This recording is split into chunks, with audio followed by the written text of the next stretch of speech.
Ladies and gentlemen, welcome to our lecture about internet security. Today we want to speak about hackers and viruses and a little bit of history of some security incidents. We are after introduction in the first real chapter of our lecture in the risk analysis and computer crime, and have discussed about risk analysis, cyber crime, the potential attackers, and today we want to see a little bit about history of hackers, history of hacking and attack potentials and events, and some notions before we then in the next lecture start with the main topic of our lecture, considering the different parts, network, hardware, software, and the problems for security, for securing such systems by mistake. But today we want to speak about hackers and viruses. And let's start with the first generation. When and why start this hacker movement or this hacker activities? These hacker activities go back to the 60s and 70s of last century. Okay, there was no only small and very first computers available. And in that time, the people were so-called telephone hackers, phreakers, also called. And the idea of these phreakers was that they searched for weaknesses in the telephone charging system. And the idea was to make a call without paying. Today it's difficult to understand where in time where we have the flat rates and the calls are no more so expensive. But in the early times, telephone call was really expensive, particularly if it was a telephone call, a long distance telephone call. So they were looking for ways to cheat the system to make calls without paying. And of course, they did not feel crime. So they had a half-baked ideological background, and this background said, yeah, freedom of communication, it's the precondition of freedom of humanity.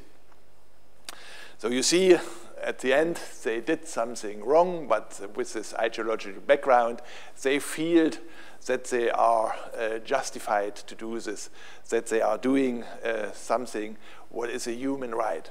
Not thinking that the infrastructure need to be paid, the system need to be paid by anyone else, and charging is to bring this money back to the companies that installed the infrastructure and that proceeds the infrastructure. The organization of such telephone hackers was mainly done by means underground magazines. For example, a famous one was YIPL, to tap the Youth International Party line to Technological American Party.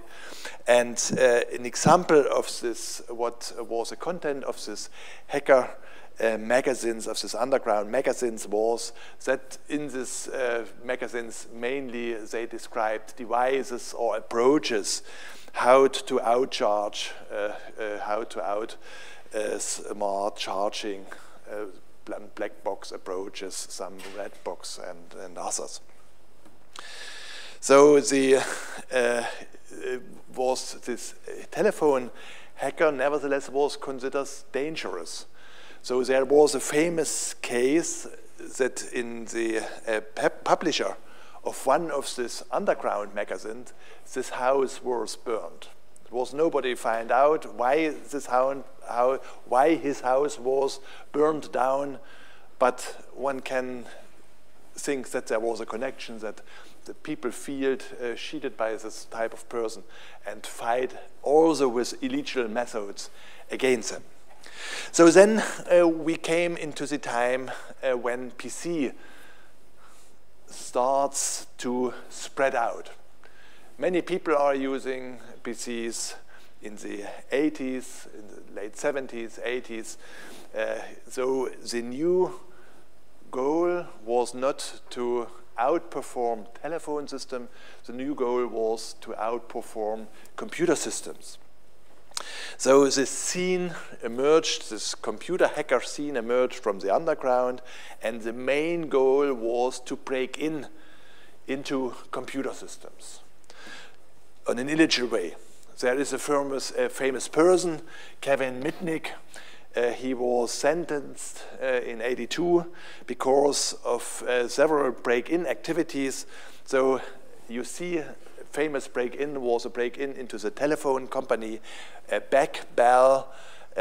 Pacific Bell, and there he theft manual. And here you see the connection to this phone tradition, to that the main animals that were considered was the phone companies, and for that reason also the first hacker activities was against such telephone companies. In '81, one of the largest hacker association was founded, the CCC, the Chaos Computer Club. It was founded in Berlin, and originally it was based the activity was mainly done in Germany and in German-speaking countries, but now it becomes more and more international organization. Every year, since '84, they have a convention between Christmas and New Year. CCC organizes the Worldwide Chaos Communication Congress, the C Congress, and there they discuss forms and approaches to break into a computer system, to find out what are weaknesses to seize this.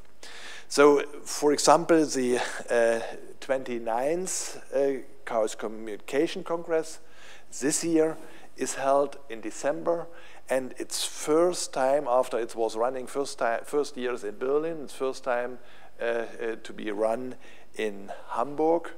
So this year, who's interested in such events, between Christmas and New Year, the C3 Congress takes place in Hamburg.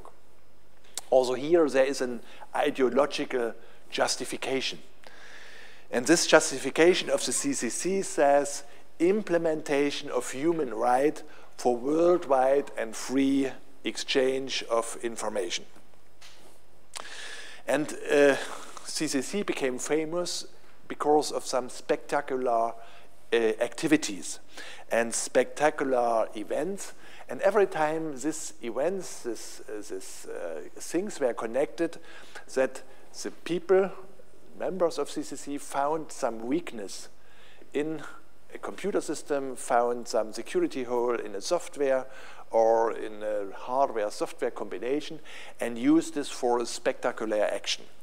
So, for example, the first, and that makes them known, very well known, such activity was that in '84 they showed that it's possible to misuse the newly introduced BTX service. BTX was, today nobody knows this was one of these very early services that you can use telephone connection, computer connection for some activities, and they misused this newly introduced service to break into the Hamburger Sparkasse and made a transfer of more than 100,000 Deutschmark to the account of the CCC. So they proved that they are able to misuse these technological things, and that they can release in an unauthorized way such a transfer of a big amount of money. Another spectacular action was in '87, where a member of CCC or members of CCC break into the SPAN network of NASA. And everyone understood that NASA, the World Space Organization, the American World Space Organization, that this organization is well secured, or is assumed to be well secured, and they proved their ability by breaking in and seeing some internal material. Another activity, 96, later on I will tell some more about history and security events in the past. Speaking about CCC, the Computer Chaos Club, to mention, for example, is an activity in 1996 where they demonstrate that they are able to attack the Microsoft's ActiveX system. 98, CCC broke the COMP 128 encryption algorithm, and this algorithm was used in that time in many GSM SIMs, so that they proved also to outperform cryptographical security in such an important thing as over the SIMs. That's the possibility with a mobile to get authorized to use mobile telephone services, that they are able to break down the security mechanisms. I cannot mention all activities, but another interesting activity 2008 was that CCC protested against the use of biometrical data, for example, in the passport, in the e-passport, and they protested that they stole the fingerprint of the German Minister for Interior. In that time, this was Wolfgang Schäuble. So they stole his fingerprint and they published his fingerprint over the internet so that everyone could use this biometrical characterization of this minister for its purposes. To conclude, last very in the public, very well acknowledged activity was that CCC published an analysis of the Bundestrojaner. When we had our introduction into this lecture, we spoke about this Bundestrojaner, the Staatstrojaner, and they were able to prove that there is a lot of weaknesses, but they get access to this information in an illegal way. So this is a few information about CCC. What is the communication channels for such hacker activities? By the way, when we spoke about the cyber crime, in the beginning, this hacker activity and this hacker group was something like a protest movement. Meanwhile, we see a situation that they call them hacker, but in most cases, it's pure criminal activity. For money, to provide some information, or for money to shut down a service, or steal materials. So one need to be careful, because in the beginning, this young movement, there is a kind of sympathy for that activities, but nowadays, many real criminal, worse criminal persons are active in this field. So the change of the communication scene in the beginning, I said, this main communication channel were this magazines, and this changed from the print media to mailbox systems, for example, to such bulletin board systems. It's much cheaper, it's much more efficient for globally spreading out information and data. It's much more simple to spreading instructions, how to break into computer systems, how internal technical manuals, also particularly from these telephone companies, are published in this way. The information, where are errors in the software that can be used for break-in or for do some other damage, are distributed and are published in this way. So the professional hacker scene, of course, hides its communication channels. So it's because this is the advantage they have, that they have more information about such weaknesses and targets in the internet as others. So it's very difficult for authorities or for other people, outsiders, to get access to this information channels and to this real underground mailboxes. Nowadays, online communities or social network services are also used. For example, mailing lists or Twitter or others, so that it's easy to distribute information in a cheap way and also in the anonymized form. Let's fix some terms and descriptions. So what we speak about, software that is created to cause some mistake, the general term is malware. And malware comes as a short word from malicious software. So that's the name, the very general term for all kind of software, for all kind of malicious software, for example, viruses, worms, Trojan horse. What is a virus and what are viruses? Viruses are destructive mini programs which infect a computer system by added some procedure that comes with a normal application or with a standard application. So you run an application, but there is around this application, there is some mini program installed. So starting this application, this malware, this virus application is started too and cause some effects. The effects could be very, very different. It could be harmless, but completely dangerous. It could organize to send out some information, to steal some information. It can be to cause some malicious functionality. So there is a wide variety of such things. A worm, that's another malware, type of malware. And worms are characterized worms are applications which spread out over the open network connections autonomously. So here the idea is to use existing open connections, internet connections of a computer system to distribute this malware over other systems connected to the network.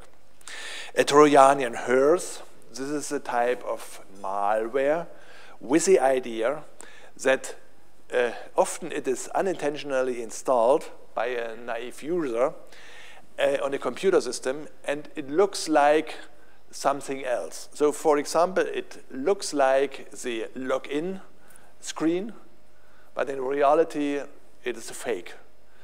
And then in the login screen, the user types in his password, types in his credentials, his security credentials, and usually this is checked by the system to let him in, but in case of Trojan horse, it looks like such a login screen, but it isn't.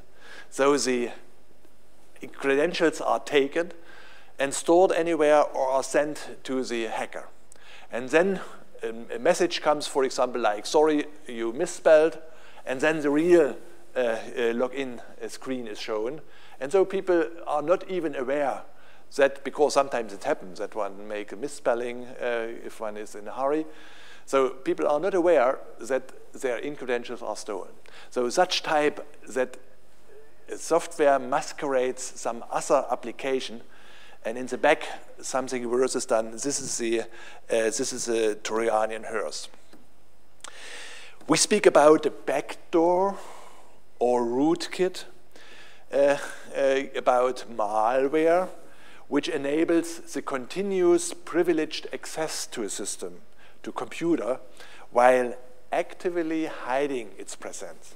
So people install something so that they can access the computer systems and they can see the data, that they can see what is done with the system without being recognized in this way. So this is done exactly what the name says, a backdoor to a system. What is a botnet? A botnet is a collection of software agents that run on many, many computers around anonymously, and when they get a signal, when they get a comment, then a certain activity is done.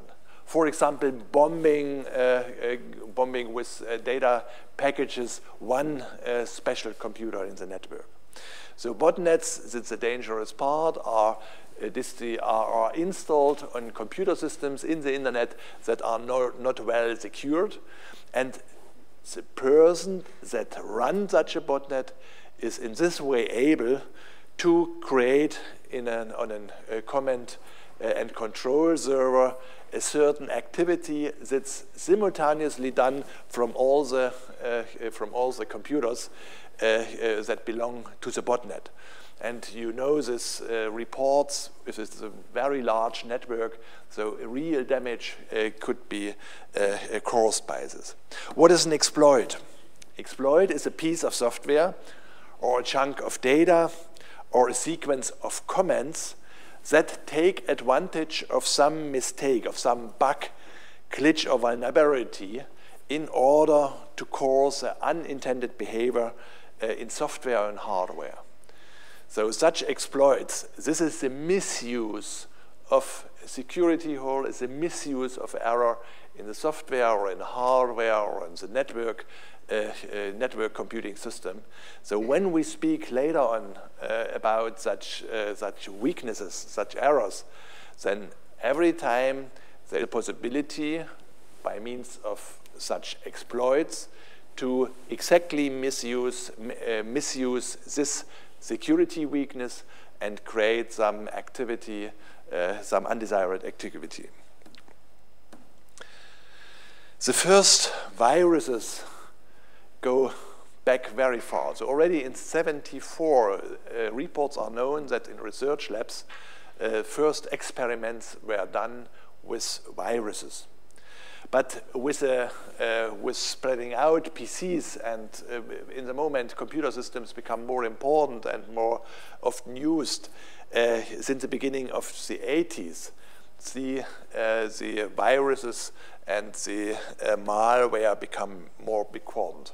So perhaps the first famous virus, famous in the sense that the newspapers were the newspapers reported about this, was the Sesame Street cookie monster.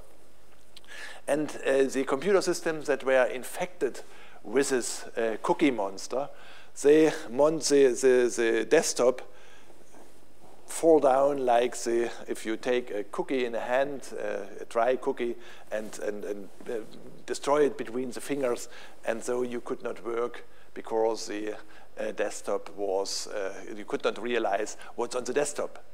So this was not so real dangerous, but it prevents you from using a computer system for work in the real way. So this became public, so it's quite harmless and requested for cookies, but it showed that by means of such software, in an unintended way, one can infect the work of people working them. Another worm, the most famous first worm, was the IBM Christmas card worm. And this was distributed by means of contaminated IBM mainframe computers. At that time, this was the big systems all run such mainframe computers.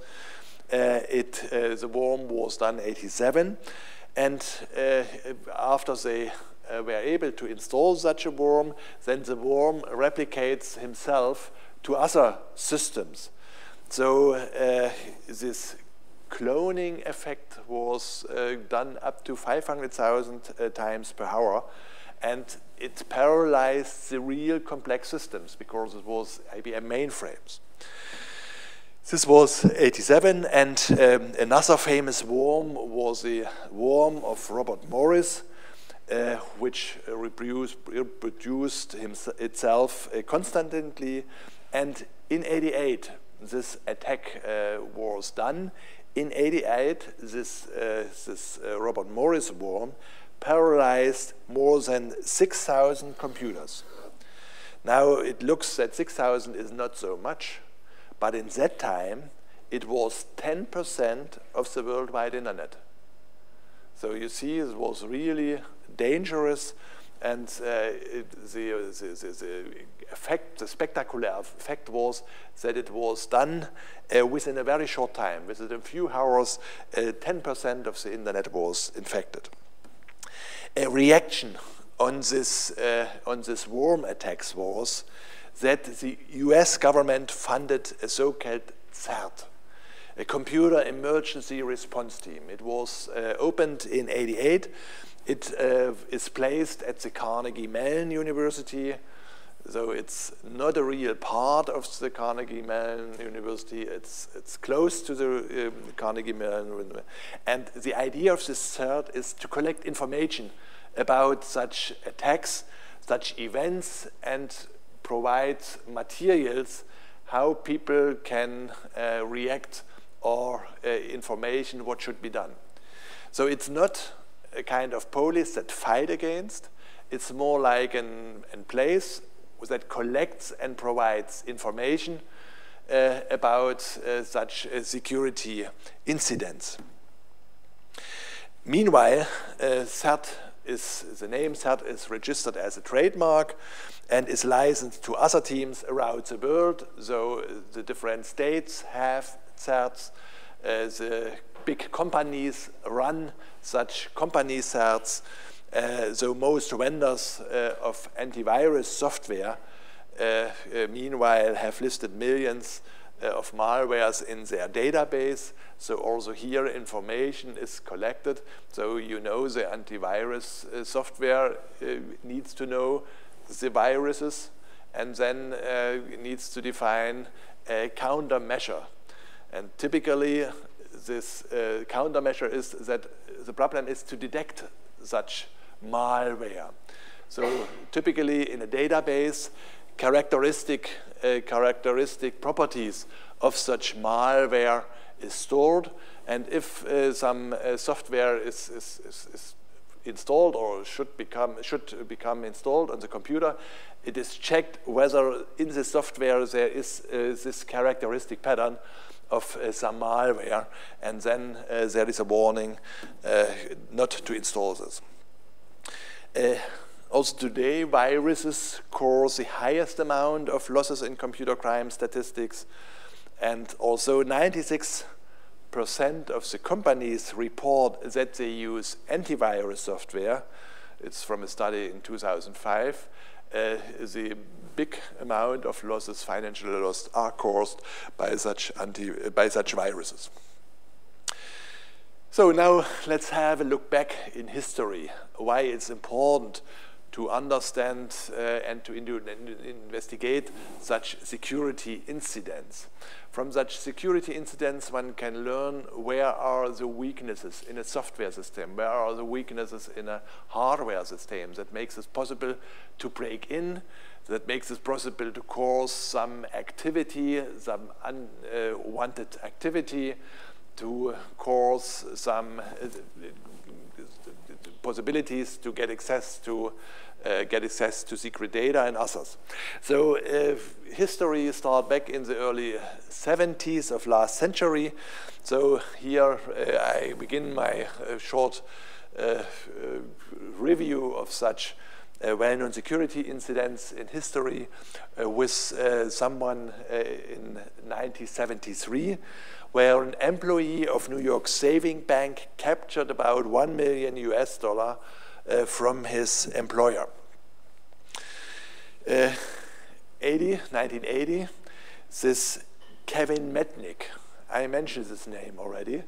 When he was 16 years old, he had a gang, the Roscoe gang, and they celebrated such computer hacker activities.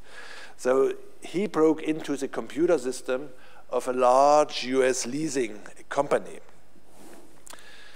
There are many other things, so I have the chance only to mention a few of these security incidents. Another I want to mention from '88, last century, is that FBI, CIA, NSA, so the secret intelligence services of US, and the German Bundeskriminalamt, BKA, they arrested 5 persons in Germany who wanted to sell documents of Cold War SDI rocket program. The SDI program was a program to install rockets in the space, and in the Cold War it was a big thing, a big point of discussion between East and West. And so they stole, the person, a gang, was able to steal very, very secret material and with the idea to sell this to the Russian Secret Service. So this SDI program and the construction, how to, about the space shuttle program, so this space programs in that time was a really big thing for the tension, political tension between East and West. I want to continue with mentioning some security incident from 1993. Here, technicians discovered a sniffer program in an internet gateway computer. And the dangerous thing was that this sniffer program automatically monitors logins and stored passwords. And since this was done on an internet gateway computer, so a big number of people were using this, and in this way they get access to a large amount of logins and stored passwords. There was another security incident, so telephone misuse. It costs AT&T, one of the worldwide biggest telephone companies, more than $2 billion per year. You see this telephone company that was in the thinking of this hacker played a special role, because this can be explained by the roots in this phone freak movement. 1994, there was a spectacular break-in by a new hacker gang, the POS, and they make the break-in into the computer system of Sun Microsystems, of Boeing, of Xerox, so real big companies, and in this way they proved that they were able, that they were stronger than the security measures of this really big and important companies, and Boeing and Computer and Xerox. Here, these companies, of course, dealt with real secret data. Another spectacular security incident was that an employee of the Czech saving bank, Martin Janku, was sentenced to 8 years because he was able to transfer more than $1.2 million to his account by a self-written program. The background was very interesting. So what he did is, typically, of course, with the money, we have 2 digits after the, so for pfennige or cents. And in the banking communication with the interest and others, they compute 3 digits. And then every time the 3rd digit is forgotten if it's print and put to the account. And what he did, he took this 3rd digit amount and sent it to his own account. So, and since he did it over all the transfers, such big amount at the end came out. And at that time it was a big discussion. Who owns this digit, this 3rd digit? You never see in your bank account. Is the bank really the owner? Or who owns it? So some people argued the bank is stealing this. And in this case, this clever employee said, I take it. Because I take away from no one things he would get. Otherwise, the bank would take it. But you see, they find it out. And he was sentenced with 8 years prison for this activity. Another spectacular case, and you see again the hacker name Kevin Mitnick. So also in this scene there are some very prominent and famous person. He's one of this. So after 2 years of investigation, Kevin was arrested because of theft of thousands of data files and misuse for more than 200,000 credit card numbers. So credit card numbers, now it was not a company, fight against the companies. Now also the attacker attacked people that are using this credit card and try to get access to the accounts behind. 95, this Vladimir Levin is also a famous hacker. The Russian Vladimir Levin captured more than 14 million US dollar from the Citibank New York by some computer system manipulation. Another spectacular security incident that year was that a telephone card forger gang in Hamburg was arrested, which produced and distributed telephone cards without limits. And the idea behind was they analyzed the telecom chip cards program, and then they outperformed them, and then they sold cards, and the people were very willing to pay them a little bit for such a card that they can use telephone in an unlimited way. Today, in the time of flat rates, we do not understand this, but in that time when telephone communication was expensive, and many people use so-called telephone cards, so that if you go in a public telephone, if you are going to use a public telephone, you put in your telephone card, and then they take the money out of this telephone card, and after a while you need a new telephone card. And here the idea was to sell cards, illegal cards, without any limit. 96, here was distortion of some a new type of attack that was seen. And this was a distortion of some prominent websites, for example, from New York Times, from FDI, from American Justice Ministry, and to display some completely wrong content, and to prove that hackers are able to influence the visit card of a company in the internet to manipulate and distort the websites. Then, in 96, there was a new hacker gang, the Digital Anarchists. They hacked the website, the web server of the British Labour Party. As far as I remember, in that year there was an election. So shortly before this election, they break into this web server of British Labour Party, and then they manipulated the website, and then they offered free beer. They offered in this program for the next election, they offered free drugs and a sex article, whatever you like. So party on the website, on the official website, offered such stupid things. Of course, this was a big smile in the public about this security incident.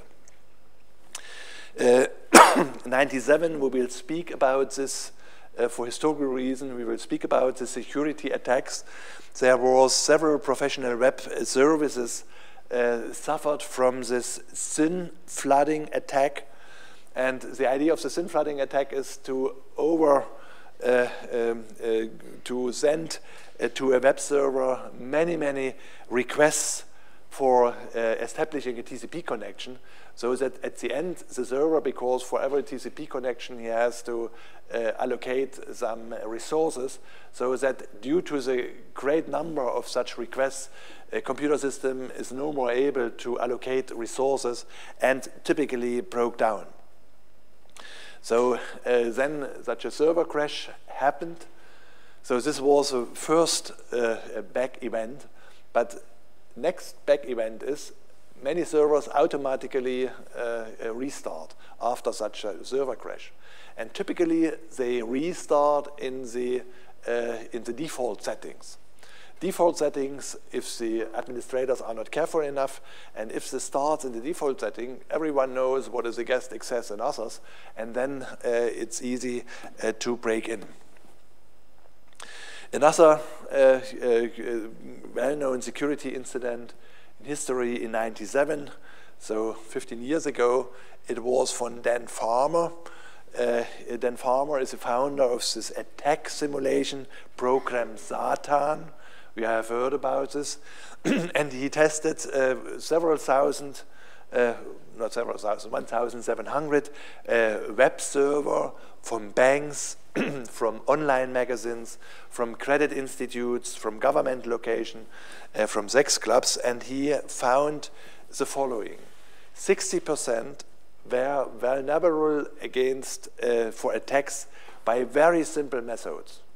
So he designed this Satan software, and then he studied how are there mistakes in official web systems of big companies, and he found this terrible numbers. So 60% were from this almost 2,000 web servers were accessible by really simple methods.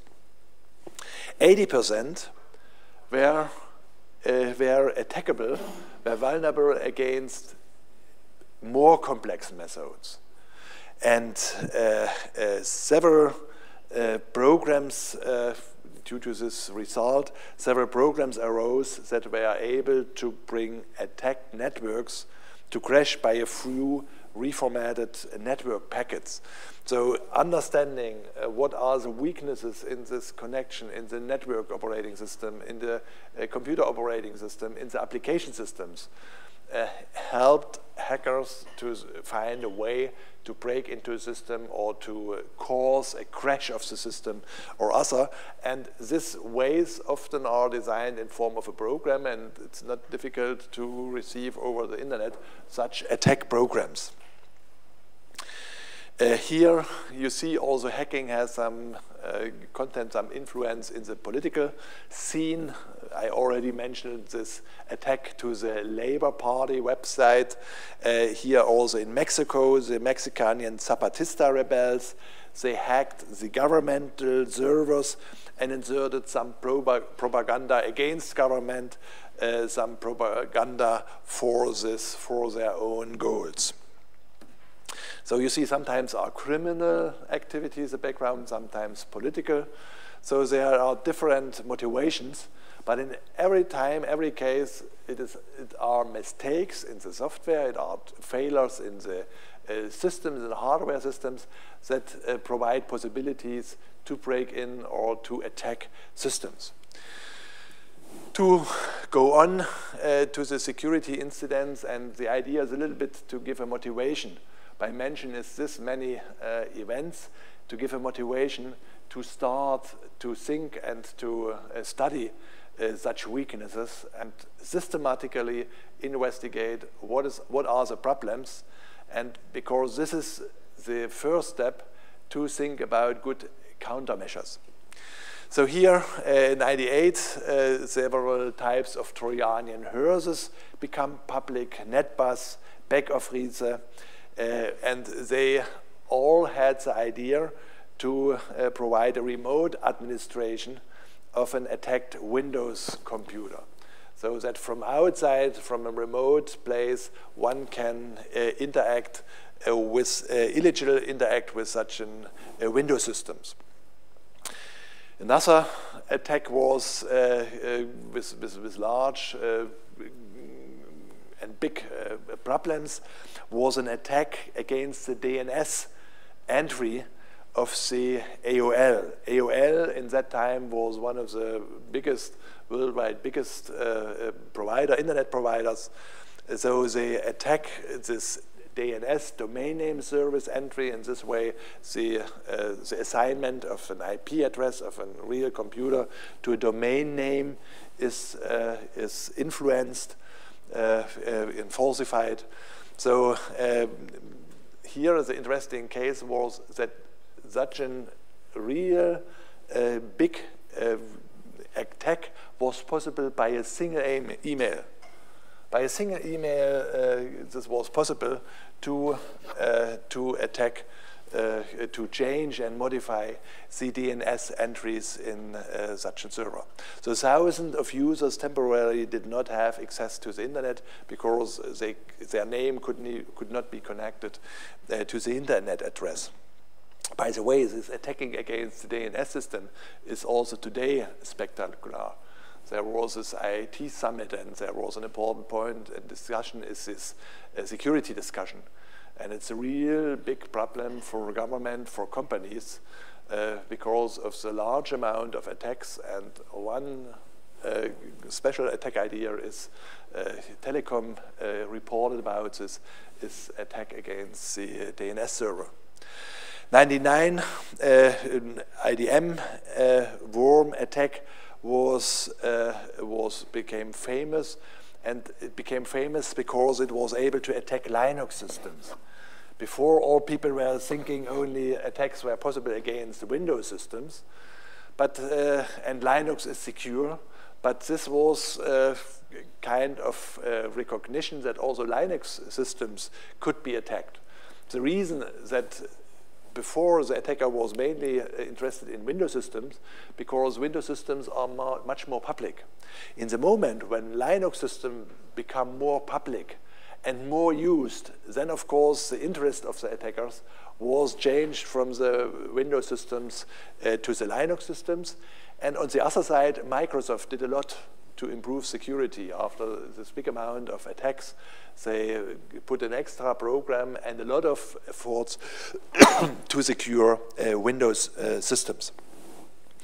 Another attack, 99 to mention, is the ODBC attack, where the auto start function of Excel ODBC interface data file was loaded from the internet via FTP and locally executed. So in this way, really a very simple effect of the internal data by external data in the moment you start this Excel system. So here it was the beginning of this that hot fixes are released by the companies as soon as such a weakness became known. Then they release some information against, and that has to be installed to secure the system exactly against this attack. So now we are in this with this century here, break-in. 2000, a famous break-in in the computer system of CD Universe. And also here the attack was to theft credit card credentials. 300,000 they managed to theft with this attack. Another security incident of that year was the paralyzation of a large company, for example Yahoo, in the internet with such distributed denial of service attacks. The DDoS attacks, I mentioned it already several times. We will see how it works. The idea here is to influence the ability of a system to serve and to provide the services it is designed for by modifying, by asking for the service from a huge number of other computers, so that the system is no more able to react in the current way, and in this way the service breaks down, or the server breaks down, or other things. Also in 2000 there was a famous I love you macro virus, which was distributed by emails, and it read out the address of the personal address book and published this in internet. So you could see all the addresses of your communication partner in the internet if your system was infected by this I love you worm. Another famous worm from that year was Melissa. The Melissa, also a macrovirus that distributed itself via email and paralyzed servers from many companies.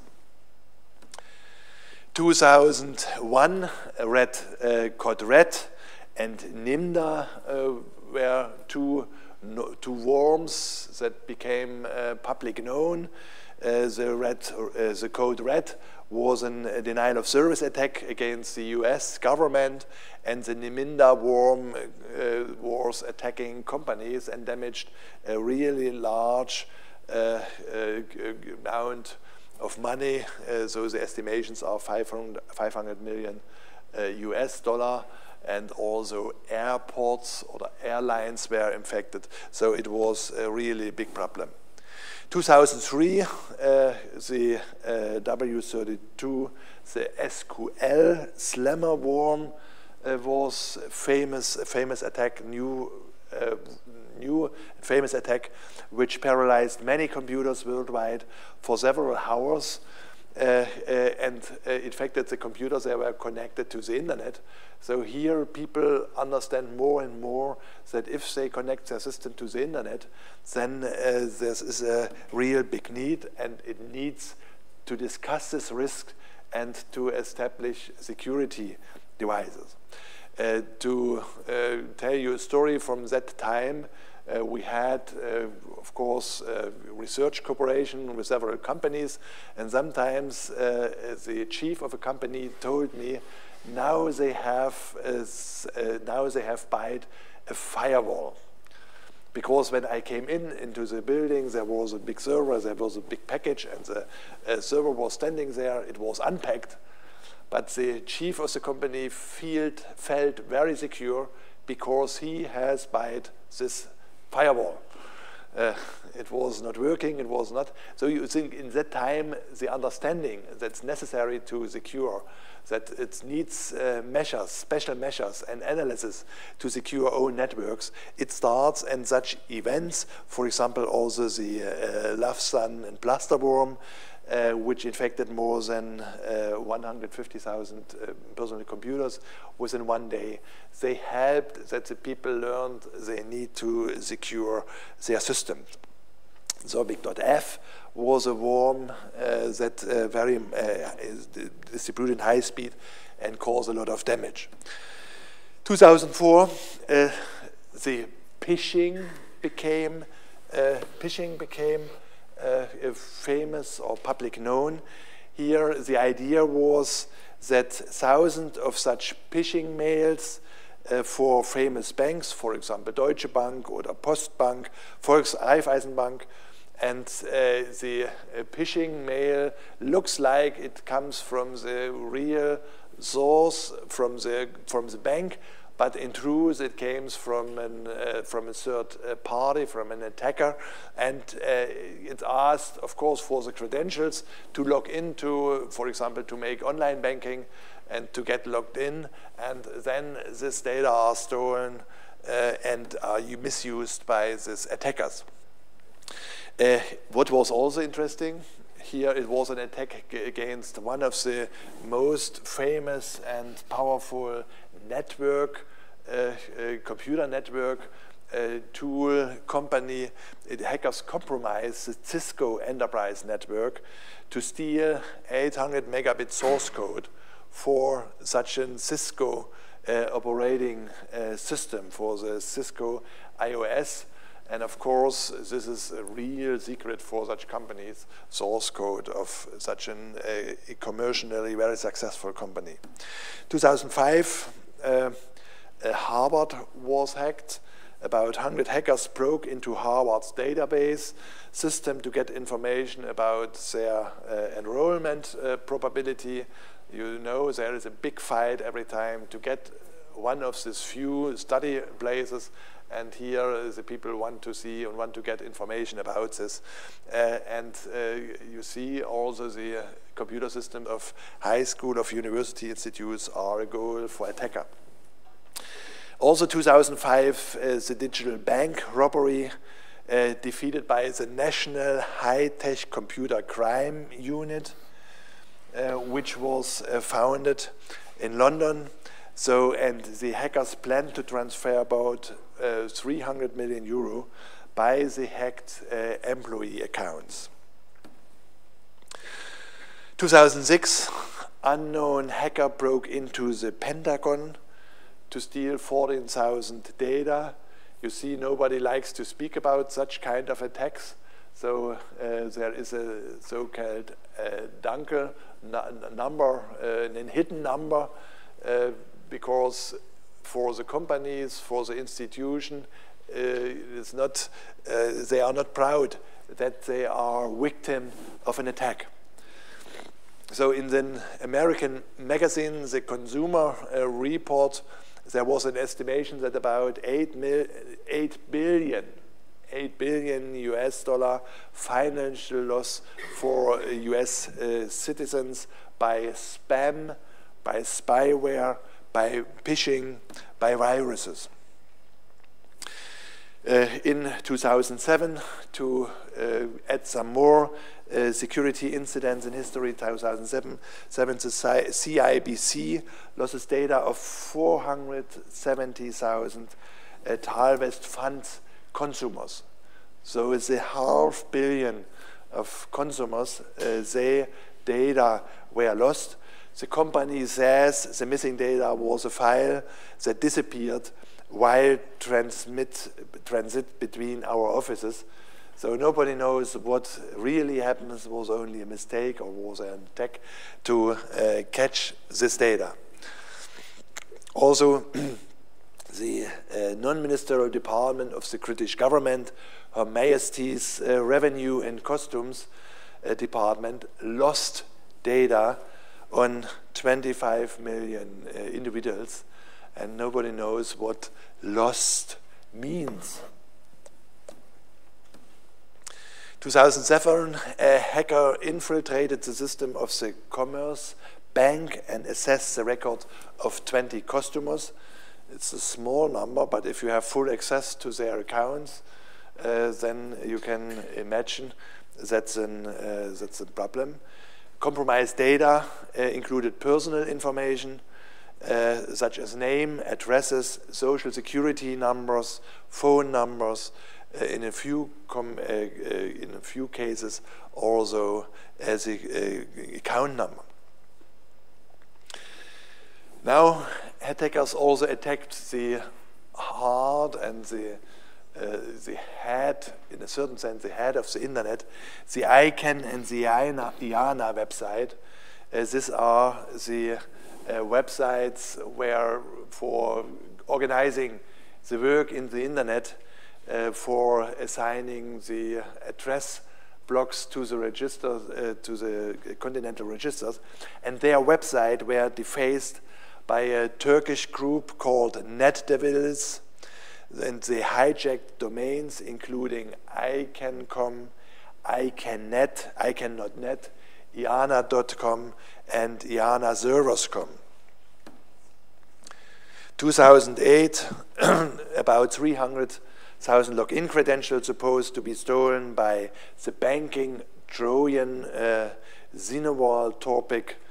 This Trojan captures login credentials for bank accounts by local injection of malicious code into requested websites. So you see, it's also every time a new method that's used to run such an attack. In San Francisco, an IT administrator of San Francisco created a private administrative account in the city's fiber wireless LAN and lock everyone else out of the system. So the admin was sentenced, he was catched, it was found out, and he was sentenced to jail, the ball set of $5 million US for the damage he created. And the city was trying to regain access to its own network by bringing in experts from Cisco to help break into the compromised system. So here also a real security incident. 2009, to mention someone, there was a huge phishing attack. In October 2009, reports have revealed that as many as 20,000 accounts have been compromised across numerous email providers, including Yahoo, AOL, Comcast, Earthlink, Gmail, and others.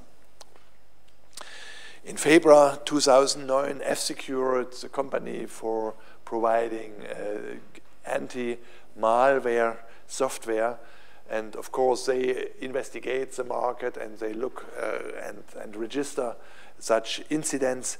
They reported that 9 million PCs have been infected with the configure down, up, kiddo worm, which would make it one of the largest and most infectious worms in history.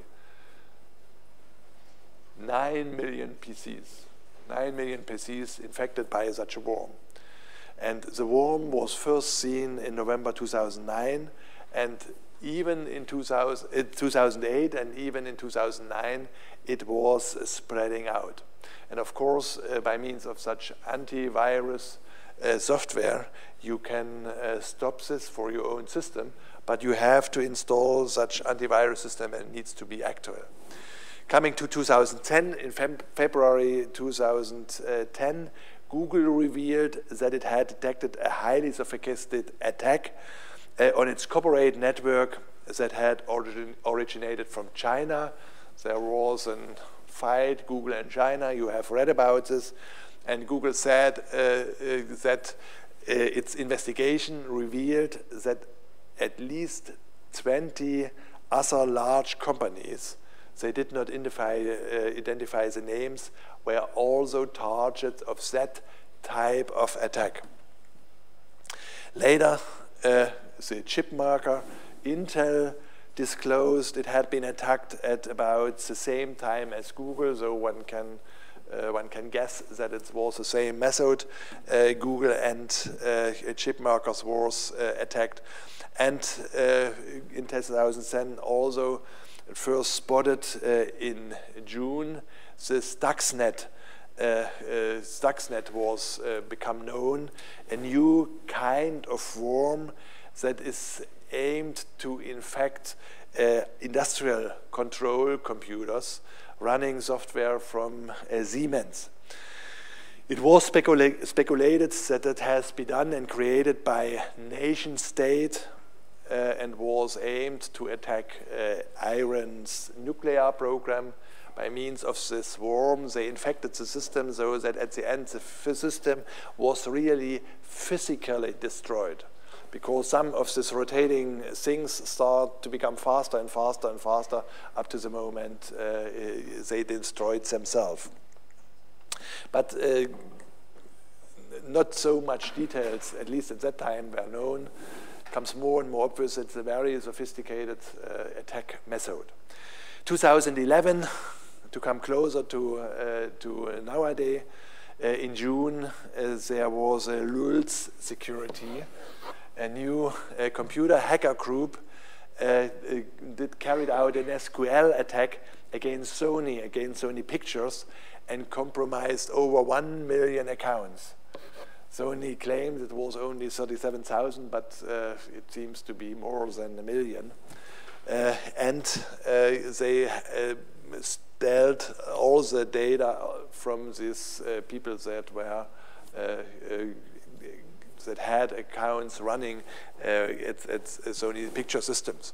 During that event, LulzSec members frequently posted updates on Twitter to handle at LulzSec to make a spectacular, to make their break-in and their success to break in a spectacular public known event.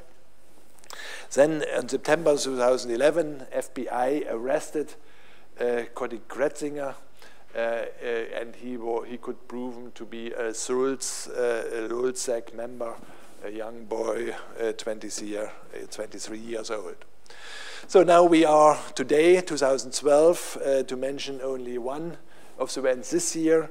In June, Russian hackers compromised and released about more than 6 million encrypted LinkedIn accounts online. So all what was published there came into its hand. So LinkedIn did not add salt. This was the reason. Did not add salt in the SGA1 hash functionality. When encrypting the password, you know, we have spoken that passwords are stored in an encrypted way, and they are encrypted by a hash function, and typically such SCH is used, but it was not used in the correct way. And he found out this, and after having found out that a reverse engineering was possible to get information about the original password by computing from the badly cryptographically secured real passwords. So here is some last slide about financial losses from cybercrime. It's every time difficult to get real information about this, because actually nobody is proud. Some people did not even understand and see that they are a victim of an attack. And even if they realize that they are a victim of an attack, they are not proud about it and not start to tell about it, because it's not clear whether it's their own fault because their security systems are not run in the correct way, are not professionally secured, or whether it was really something new they could not. But after some year, one gets more real data, so then there is a new administrator in responsibility and in response and gives clear data.